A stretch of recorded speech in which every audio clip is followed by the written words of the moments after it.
All right, back again with our talking about this offseason and updates that come across, whether it's a trade or whether it's just a signing in general. Just talking about how it fits in with each team, and if it's a trade, what's good and what's bad for each side. So the next thing that happened was John Wall. At first, he opted into his um, player option with uh oh my god, the Houston. Rockets. Yeah, the Rockets. My bad. I was thinking Wizards, but I was like, no, no, nope. He's not with them anymore. And so, which is the smartest thing ever for him because he was getting paid $47.4 million this year, which is wild. That's for crazy someone for somebody for that's played someone who 30 hasn't played a games the full past. season in like Yeah, 4 years. yeah, exactly. So that was that. Like, respect to him, he's gonna get his bag. But then the He Rock, is a bag chaser. yes.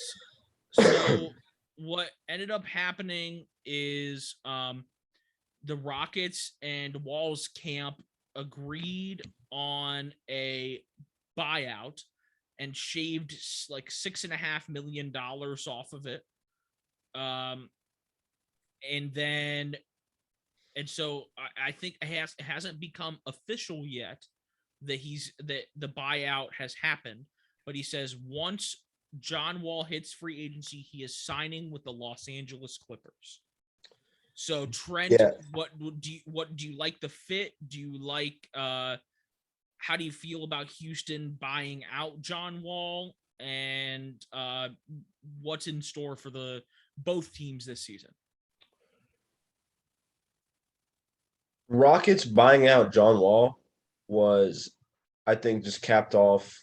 I think it was smart for them because they have all this young talent now. They're I clearly they're not phenomenal they're like not in they're not in let's win right now. They're in more of let's win in a couple of years, and that's evident by drafting Jalen yes. Green, Jabari Smith, all these young players they have now.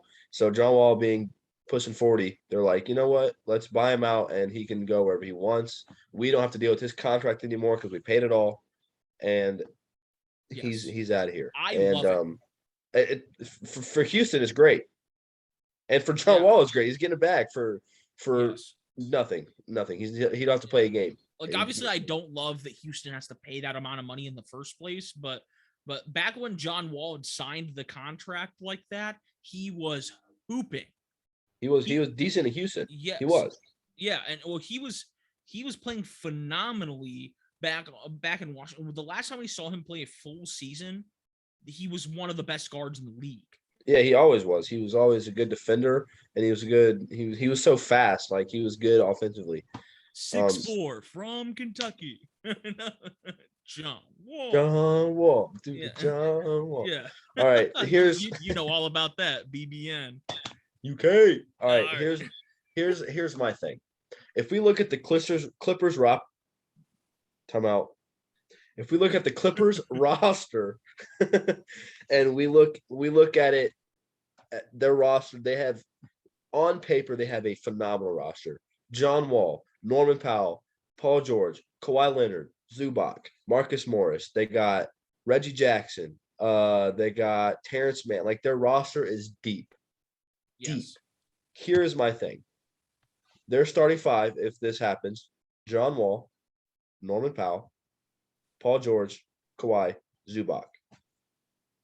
That is a good roster. However, there is not a single playmaker in that roster. John Wall is not a playmaker. He is a scoring point guard. Hmm. Norman Powell, phenomenal shooter. He shot like a 46% clip from three when he was healthy.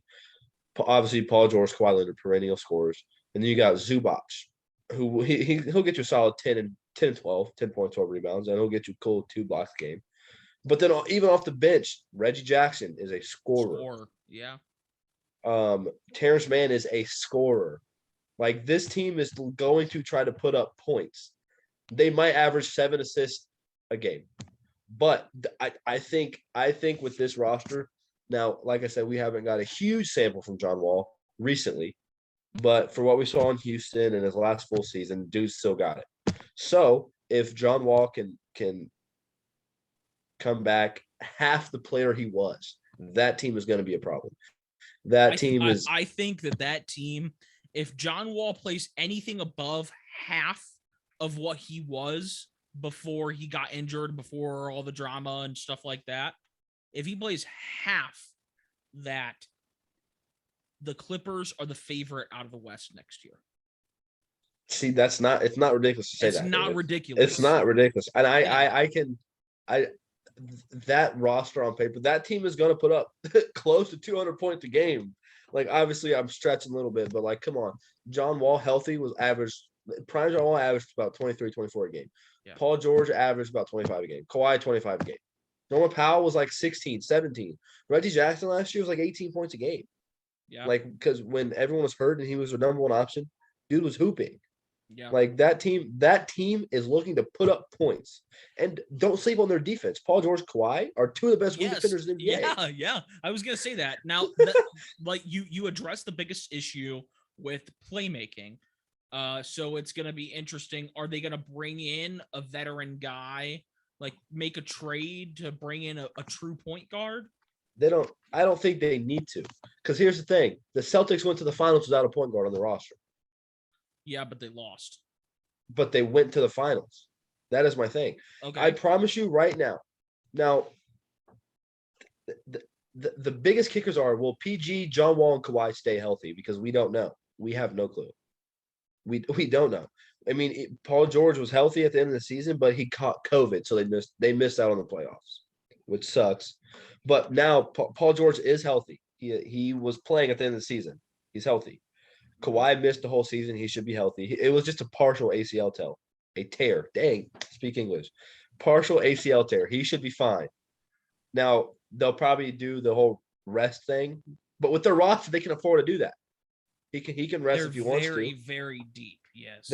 With this roster, they might be deepest in the league. Yeah. Like, that's saying something, because the Celtics they weren't that deep, but like the Heat were deep. You got the Suns were decently deep. The Warriors were deep, not with great players, but with very players that played their role to a T. Now, the Clippers have a deep roster on paper. Like I said, will they? That's a whole nother thing. Like, because we haven't seen that roster play together healthy yet. Because obviously we didn't see Kawhi last year. Norman Powell got traded at the deadline. Right. So we'll see. And you got to, if you look at the past few NBA champions, what was one thing that the teams excelled at? I can confidently say moving the ball and shooting the three. The Warriors this year did not have a top 10 overall roster. Well, I wouldn't say top 10. I would say I don't think they had a top 5 to 7 roster. They were probably like 7, 8 in terms of overall roster in the NBA. They had one of the best rosters in the league. I'm not gonna lie to you. Overall, I don't think they were top 5 in overall roster. But what did they do well? They shot the three at a very phenomenal clip. They were one of the best defensive teams. I think they were the best defensive team in the West. And I mean, they had Steph Curry, but that's beside the fact. They moved the ball. They would pass up an open shot for an even more open shot, and that is how they beat teams. That is just how they won. Because they were confident in your teammates' abilities to hit the shot, and that not only like is it good to have that skill level, but it's good to have that trust in teammates, because you can pass it to a guy. Like the Lakers had this issue this past season. Is LeBron going to pass the ball wide open to Russell Westbrook at the 3-point line when he's hitting the backboard? You know what I'm saying? Right. Exactly. So that is the only knock I will have. I do not think the Clippers have I don't think they have an unselfish guy on the roster. Like, I think everyone on their team wants to take the last shot, or I'm halfway open, even though the next guy in the corner is wide open. I'm shooting this one. Like I just, like, you got Paul George as their best shot creator for himself, and then you got Kawhi as their best drive guy. But if Kawhi drives, he's not kicking it. Let's be real. That man will shoot a fadeaway, triple team contested jump shot before he kicks to the corner on a drive. And he always been like that. Yeah. And so I just don't think they'll have the ball movement to propel them to a championship. I still think they can get out of the West but I don't know if they have the unselfishness to to win the title. Yeah, and so I think that they're going to have to buy in, and they're going to have to really really trust each other and have that bonding during the season where they can say, hey, like, let's put all of these issues aside. Let's, like, obviously, like, I know you want to handle the ball, I know you want to take these shots, and I know you want to do this, but let's let's buy in and let's win a championship, and let's do this. And so uh that's going to be interesting to see. I am excited to be able to see that Clippers team play. I shout out Chase Richardson, one of my best friends. He uh great guy. He's a huge Clippers fan, and so Yeah. he was excited about it. I texted him. I knew before he did, and I texted him, and he found out from me. So I think it's going to be interesting to see. And I think that it's going to be a good NBA season in general. So Yeah. once again, thank you guys for joining us, and we are going to head out. But more clips to come for sure. LA, this is for you.